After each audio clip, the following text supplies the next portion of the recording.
All right, here we go. Big Daddy Shit Day 703 at 24 Fitness. It's a little bit late because after school, I had the Aces thing, and then the boys basketball game was at 6:30, and so one of my trumpet kids is on the team, and apparently he's like the best guy on the team, supposedly. They say, oh yeah, Jordan scores like all these points and stuff like this. Okay, whatever, right? So I go watch the game. Dude was lighting it up. I'm like, yes. And so all of you guys know me. I am super proud teacher. And then so, when I see my kids lighting it up on the court, yeah. So I don't care how good or bad he plays trumpet. Dude could shoot a basketball. He could dribble. He could do a lot of stuff. And his boy Knowledge, yeah, that dude's pretty sweet too. Let me check in. Yeah, so I was pretty inspired. I'm like, you know what? Maybe, I remember once upon a time being able to run around and do all that kind of stuff. I gotta work on my strength. But considering it's 10:30, I gotta go to sleep. But I'm gonna just do cardio and I'm gonna do weights tomorrow. Oh, besides, I'm in a talking mood. Why don't I talk about something? But no one's on the bike. Let's go. All right, let me get on the bike.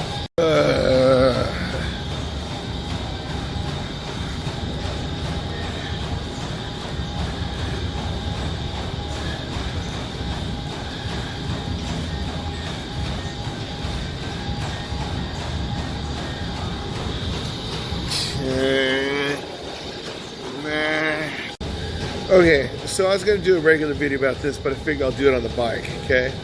So lately, what I've been thinking about is this whole, it's weird. It's like the whole circle of life type thing, okay? So now, yeah, I know you guys are sick of me talking about buying a house. Go, hurry up and buy one, hurry up and buy one. Yeah, I get it. Got to be patient about things. So here's my deal. If you guys have been following my whole quest to buy a house thing, I love my mom very much, and I want to buy a nice house where, me and my mom could live together, and, just get her a nice place so she'll enjoy living the rest of her life, right? Hang out with her baby boy, all that kind of stuff. I'll find a wife who loves my mom too. And it'll be amazing. That's my goal. Okay. So if you know anybody out there, great, hook me up. But so her friends are in Orange County. I told you, I live pretty far, hour and a half from my work, and then so buying a house is out of the question. When I was working in LA, Orange County. But now that I can afford it now, it's like, okay, the whole housing market thing, whatever, okay? I figure, okay, if I'm going to do it, I need where I work. So you guys know I work in Victorville. And then a lot of people who know Victorville know that, you can probably buy a house for $200,000, $250,000, right? And then, get a 5-bedroom, it's like 1,800 square feet, all that stuff, right? And then there's a place around the lake that you could get a really nice house for $400,000, something like that, $450,000. The nicer, of course there's $1 million houses too, but it's like who would buy one there when you could buy one for $4? Your backyard's the lake, right? Front yard's the country club, and then so it's pretty nice. It's really close to my school, and I thought, oh wow, it'd be awesome. I could totally afford that. And then, but the problem is, I think my mom would actually like the house, but just there's nothing to do over around there. Probably maybe 20 minutes from the freeway, and even if you get to the freeway, there's just a bunch of fast food places, whatever. And yeah, they're gonna build that bullet train from Victorville to Vegas, but my mom's not a Vegas girl. all her friends are in Orange County, right? So to move to Victorville is a bad idea if I'm going to get some nice house there, okay? So I wanted to buy a house that's kind of like halfway, like Brea or somewhere around there, right? Walnut, not Hacienda Heights, but Chino Hills, and Diamond Bar, I don't know. So those ones, the houses are about, the ones that I want, it's about $650,000, $700,000. So the thing is, before it's just unheard of for me to do that. Now, thing is, for the people that don't live in California, when you buy a house in LA, and it's about, just say you buy a $500,000 house in LA, you are buying in total like ghetto area, and it's going to be like small house, breaking down. Maybe they're ghosts, who knows, right? That's what you get. But the thing is, you need to spend about $650 to get a pretty decent, maybe not too older house, whatever, but it'll be something pretty good. But it turns out that on the hill, around that Walnut, Chino Hills, Pomona, all that stuff, they have houses that are on the side of the hill with nice views and pretty good neighborhoods for about $650. So what happened is, when I was talking with Harold, he said, oh yeah, if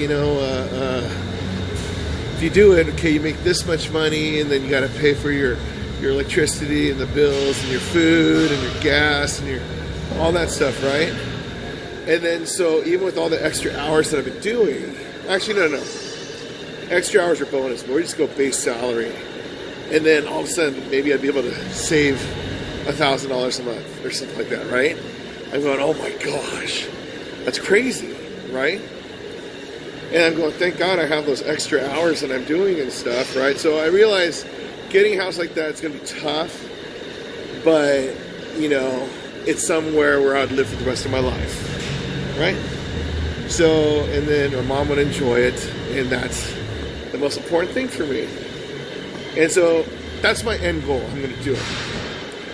But when I was driving home one day and thinking about all the snow and stuff, I'm thinking like, oh man, this totally sucks. Like even today, driving home, it was like 7:30, and I'm going, holy crap, I'm going to get home about like 9, right?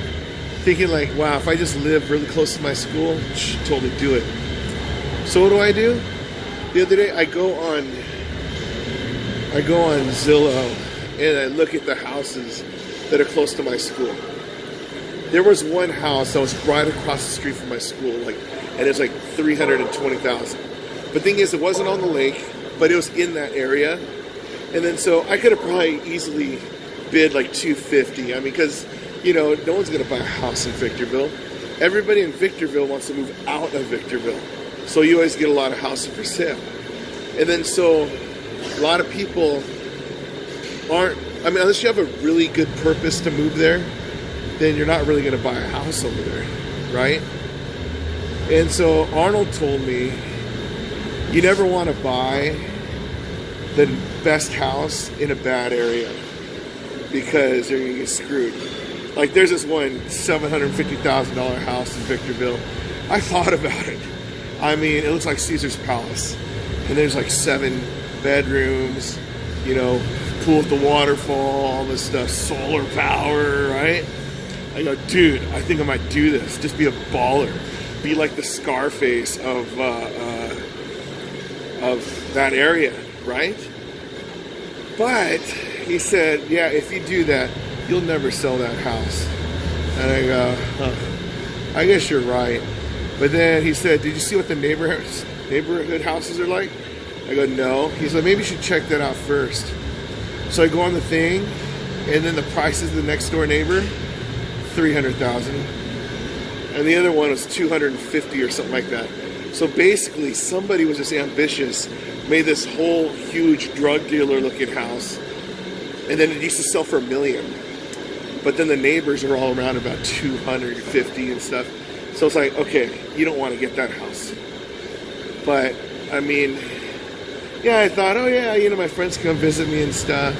But people don't even visit me like, when I live closer to LA, right? Maybe on occasion they do. But it's like, occasion's one thing, but over there, living there, nobody's gonna visit me there. So it's like, okay, I don't need that. The goal was to find that place at 250. I found one that was like right across the street from my school. I'm thinking, oh my gosh, so if I put the down payment on it, with the 20% down, and then my rent's gonna be like $1,200, $1,300, right? Then that's my rent in where I'm at now. So I'm like, oh my gosh, I would be paying the same amount, but I would be saving money, like $400 or so on gas, and I'd be saving 3 hours a day on driving, right? I just basically wake up in the morning, just get out of bed and go to school. Lunchtime, go home, take a nap, eat something, meal prep, or, you know, after school, just go, right? And then I have nothing to do except look at the stars. And then, yeah, so when I was thinking about that, I'm like, wow, maybe I should do it, right? And then the irony about it is that, you know, my mom actually said, hey, you know what? Maybe you should probably rent a house out there or something, because that drive's killing you. And I'm thinking like, oh my gosh, I'm not thinking about rent. I'm thinking about buying a house, right? Now, here's my problem. I talked to Arnold because he had a house in Irvine and they had to move to Texas and he came back to Irvine, but he sold his other house and then this new one's like so much better. I go, dude, is it better to get the house you can afford or the house that you want? As in, are you going to have house envy on the house down the street, right? So, because I remember there's this one house that I thought was perfect. It was like $700,000, but there's a house that was like right down the street without the view, about like $550, right down the street. He said, yeah, you know what, you do that, then you're always going to see that house and you know, you're not going to like, you're going to wish that you were there. So, going back to my whole thing is, if I got that one that's right by my school, right, I will always be thinking, wow, for $150,000 more, I could get a house that's in the end of a cul-de-sac, and it's a much nicer house, and your porch overlooks one of the holes. I'm like, oh, so I looked at it and I'm like, wow, this thing's pretty amazing. I think it listed for like $450,000. So I could probably get it for, you know, maybe $375,000. And then so you think about that, you're like, wait a minute, if I spend that much, why don't I go up to the $450,000 and try to get the one on the water, right? So, you know, it always keeps creeping up. So I went from trying to get a $250,000 house, and then you think, wait a minute, I'm going to spend more, and then you get the other one, right? And then as soon as you go there, you're, oh, and the other one. Next thing you know, you're looking at the $500,000 house one, and you think, shoot, you know what? Just save my money and buy that house in Diamond Bar, right? But then when I do that, I think like, okay, I'll save for that, but then it'll be, if I wait, then it's gonna be like maybe a year, 2 years, whatever, to buy the house there, just so I can have this high debt and, you know, worry about that. So then I go back to, you know what, maybe I should just go and buy the $250,000 house, and then I should be able to pay that thing off in like maybe less than 10 years. You know, I'll own a house, and if I need a house in Orange County, totally I'll get it. But I don't want my mom to wait 10 years. So that's what I'm thinking, like, oh wow, can I afford 2 houses? You know, so it's like, no, I can't. So, okay, maybe I'm gonna buy a house just for now, and, you know, so low mortgage, right? Because I'm gonna be at that school for at least 10 years, maybe 15. And then, yeah, so then I go back to thinking I'm going to buy that cheaper house. And then when I look at the cheaper house, I always scroll right or left, and I see like the little more expensive house. I'm like, oh, this whole process is messed up. And then I go back to thinking, okay, I'm going to save my money and get the house in, Orange County. So that's a circle of life for the house that I have. And what made it even worse was my principal. I talked to him about it. I'm like, dude, okay, so my longevity over here, what is there anything bad that could possibly happen where I lose my job or not get those hours? He said, no, I mean, unless you do something illegal. Okay, I'm not doing anything illegal, so yeah. And then I'm a pretty solid teacher. And then so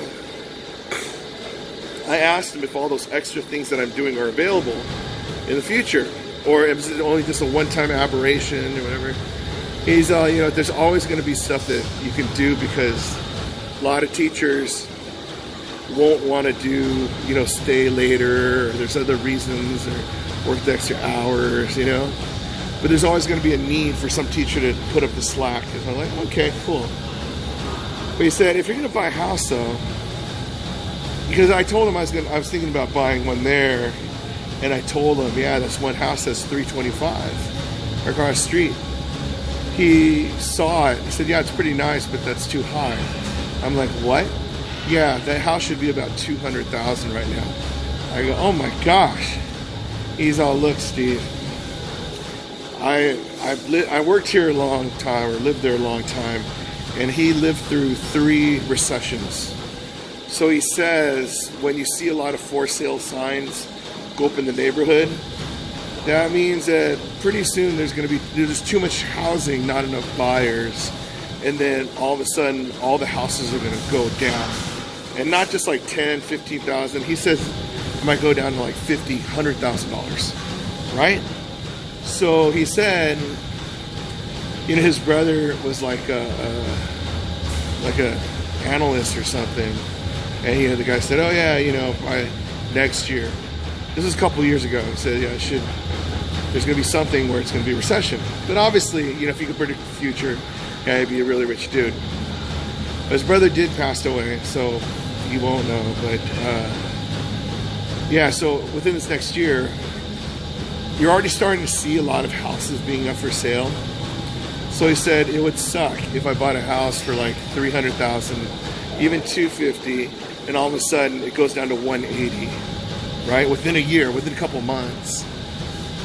So he says what I should really do is looking for the HUD housing, the housing urban development, right? So the thing is, when I was thinking about that in LA, the houses in LA, the HUD houses, are totally ghetto, right? I mean, you're not in the best neighborhoods, but you can get them for really cheap. But the thing is, these houses, some of them are just foreclosed and owned by the banks and weren't taken care of. So you have a lot of money that you got to put in. But as a first-time buyer and a teacher, he said there's like these 50% off discounts or something, but you got to commit to living there for at least 4 years. So I'm like, okay, great. What does that have to do with me here? He said, yeah, in Victorville, there's a lot of HUD housing. And then so that house you're looking for, there might be like some $300,000 house that goes down to $200,000 house, right? And you get the HUD on that, then it'd be like $100,000 for a house. I'm going, oh my gosh. Sign me up. So for those of you that never bought a house, basically on a $100,000 house, you have to pay 20% down payment, so you don't get this like, what do you call it? PMI, right? It's like this, like the housing insurance thing. So if you don't pay more than 20%, then that's it. So 20% of $100,000 is $20,000. I could totally do that. And then so $80,000 you pay over 30 years.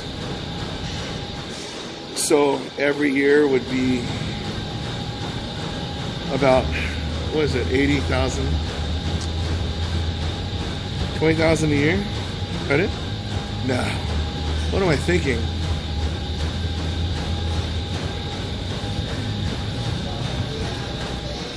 80,000. I can't even do the math. 44. That's not 400. There's no way that's $400 a month. But then interest would make it up to like 600. So basically, my mortgage on this house would be like, I don't know, let's say $600-700. You realize how much money I would save just living there, right? Because I don't have to pay the gas thing, and I don't have to, get solar power, all the different stuff. And then I won't eat out as much because I'll be able to prep my meals at home. And that's that. So I could probably get that house and then also have my house in Orange County where Stu and could take care of my mom until I retire. So I have a place to come home on the weekends. Okay, so I know that's kind of dizzy intellect. I looked around the HUD thing. There isn't one on the lake. So that's moot. But what happens is it goes back to just being patient. If these houses start going down in price, right, I am going to strike and I'm going to buy one. But right now, I think I know how much the housing is in all the areas. So if I find something in my price range, I am going to get it. So I noticed already that Diamond Bar, a lot of the houses are going down underneath 600,000. Some are even 550, right? But once those bigger price ticket houses take a crash, like say, some $750,000 house goes down to 675, what the median is over there, yeah, I'll probably strike, So I've seen some of those houses, and yeah, they're pretty sweet. Or if one of those houses that are about like 350 goes down to about 250 over in Victorville, like that golf course house. If that one goes down low, that specific one, there are some $250,000 golf course houses there, but they're not as good. So I have no idea how much you get those for, right? But I don't know. It's all fascinating, and this is how I spend my drives, and it kills a lot of time. As you can see, like right now, I've been talking about this for 20 minutes. So that's 1/4 of my drive. Wow. Thanks for listening to me.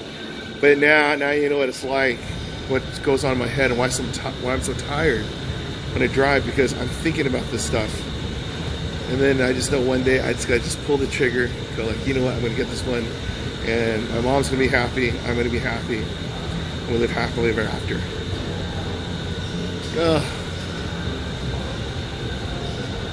I mean, in reality, I should just keep my place now, because $1175 in the border of LA and Orange County, 2-bedroom for $1175. Why would I move, right?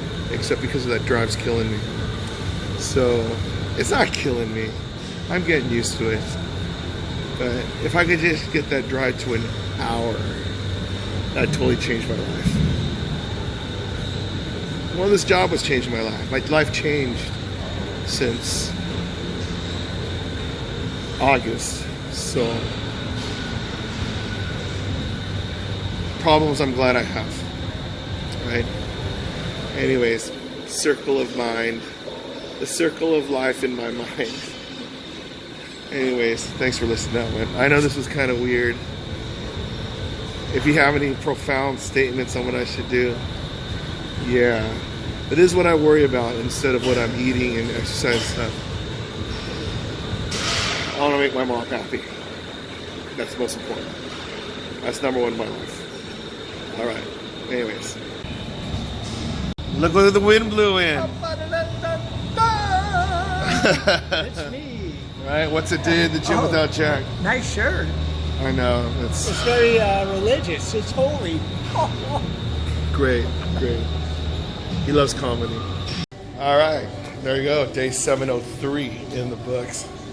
It's cool seeing Jack. I mean, it's like I was talking to someone today. It's like it's good to have just that interaction with like your friends. All right, see you later, man. So it's pretty good having that interaction, so you feel human. So, but yeah.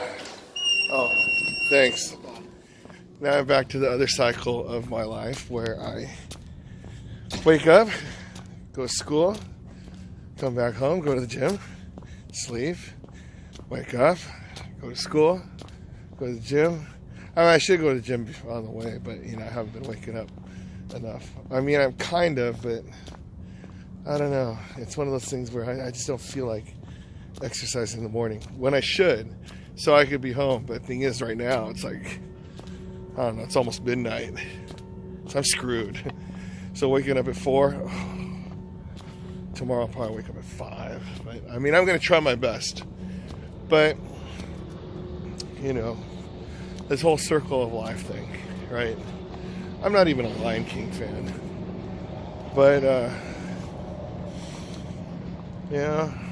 just sometimes we just got to do what we do, right? So, anyways, Big Daddy Shin, Dave, 703. If I could exercise 703 days in a row, you could exercise 703 days in a row. Because if I could do it, you could do it. I'm doing it.